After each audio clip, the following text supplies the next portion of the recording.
This is the Hoops 8 Tournament Preview Show with Sports Director Travis Lee on Channel 8 WMTW.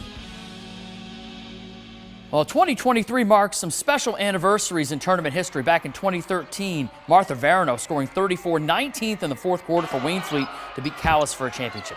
2008, Sam LeClaire led Winthrop to a championship, ending Calais' 63-game win streak. 20 years ago, Dirigo in 2003 beat Dexter in overtime. Gavin Kane's Cougars won 6 titles in a 10-year run. And 25 years ago, Valley began its 6-year run as D-champs with a title over Jonesport Beals.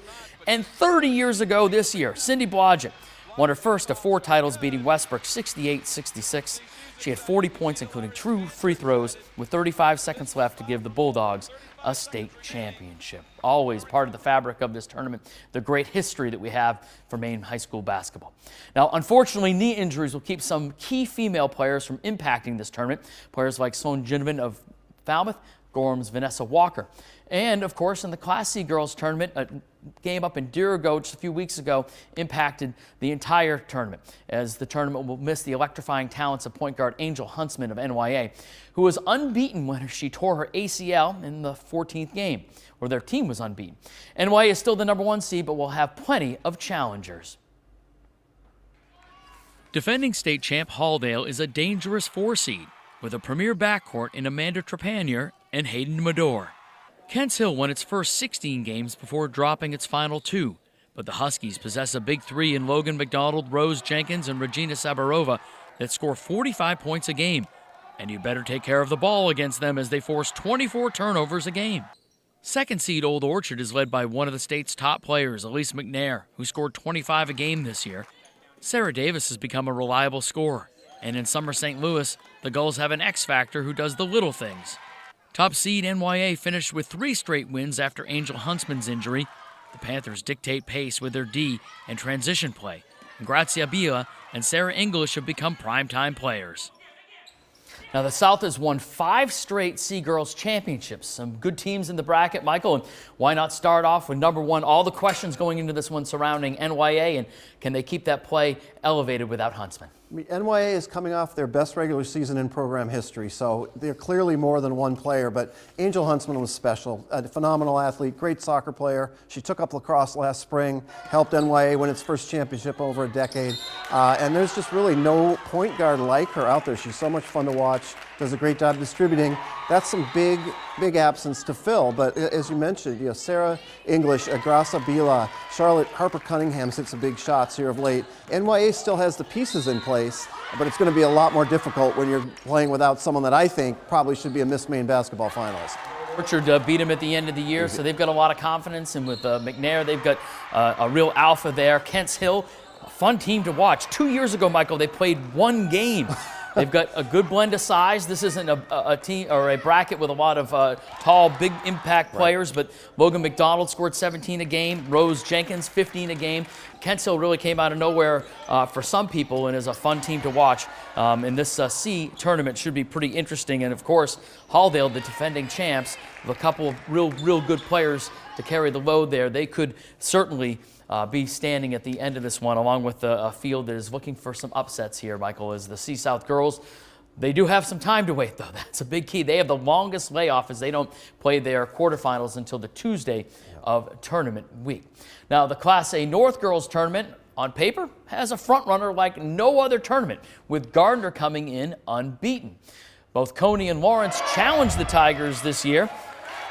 Gardner rallied in overtime to beat Coney. Sage Fortin, she can fill it up for the Rams. And Lawrence ended the Tigers season last year. Hope Bouchard has the ability to take over games.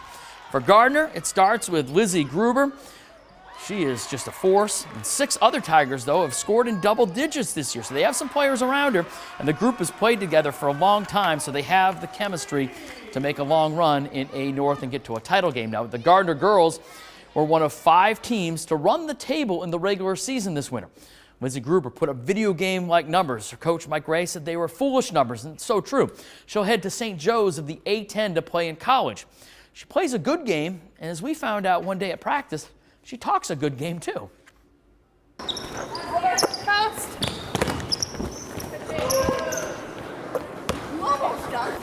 I know, I felt like I was gonna. Yesterday I hit the backboard in warm-ups on accident. And then at 9 a.m. after my first midterm, I said, I'm gonna go to the cafeteria and get some breakfast, like I usually do, you know? I get down there, guess what they're serving? What? Broccoli cheddar soup.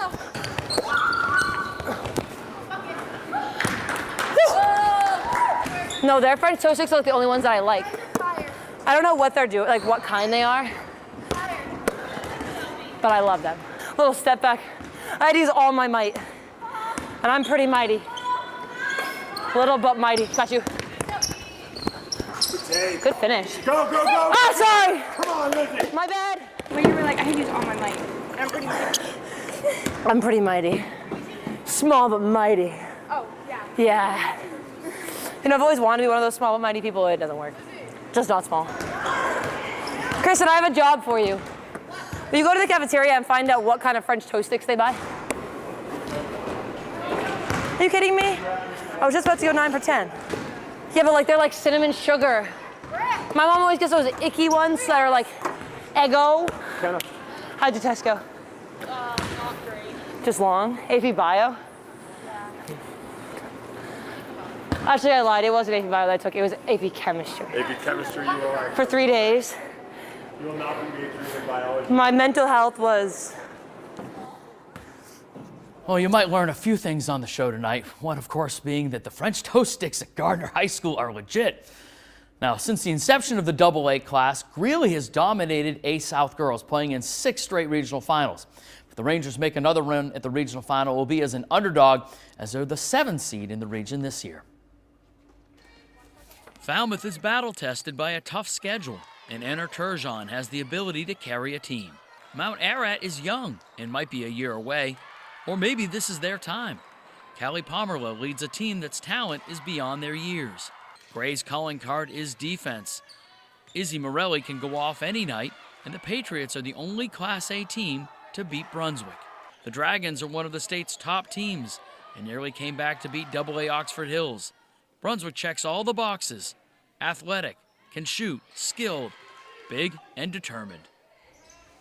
Well, A South could go in a lot of directions. Michael Hoffer, the forecaster, rejoins me to break down this bracket. And Michael, Brunswick certainly tested itself in the regular season and came out as the #1 seed, like a lot of people thought that they might. Absolutely, other than one early slip-up against Gray New Gloucester and then that narrow loss to an excellent Oxford Hills team the other night, they have lived up to billing. I saw them earlier this year where they completely took apart Greeley. I think it was 29-2 after 1 quarter.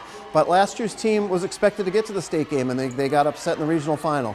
This year's team has unfinished business, but it's not going to be easy. Gray New Gloucester's having a terrific year. Mount Ararat, of course, Brunswick knows them very well. And then you get a very interesting 4-5 game, Marshwood Falmouth. That should be very interesting. And if Brunswick survives their quarterfinal, they'd get the winner of that. You know, you touched on Greeley, this being a little bit of a different Greeley team, but who knows? Once the calendar flips to mid-February, you might see something different from them. And I'm going to keep an eye on a young Freeport team that really finished the season very strong, beat Greeley for the first time this century, maybe ever. They're led by Angel Pillsbury, a senior, Maddie Cormier, and a freshman, Emily Groves, who's done really well. You know, the Falcons go in as the underdog, and they're just going to get better and better as time goes on. But, you know, catch their act early because they're a team on the rise. Yeah, and it's a bracket that has a lot of teams that depend on some young players. So this thing could be looking a lot different a year from now. But like you said, Freeport, Mount Ararat, depending on some young ones that, you know, if those players rise to the occasion, certainly could make a run at it this year. And how about Westbrook? Yeah, Westbrook girls hadn't had a winning season since 2008. They end up with 11 wins this year, and a team that looks like another young team that you know, they get some momentum early in the first quarter, first half, could really make a challenge for other teams. Okay, our Class A South girls profile. Our girls plays of the year. Check out Miranda Cook's Natalie Moeller doing it on both ends. The rejection to herself, going in for the basket. Addison Sulikowski of Thornton Academy falling down the scoop shot and one. And Lauren Keeney working baseline for the sweet underhanded reverse. Our girls' plays of the year, more tournament preview show after this.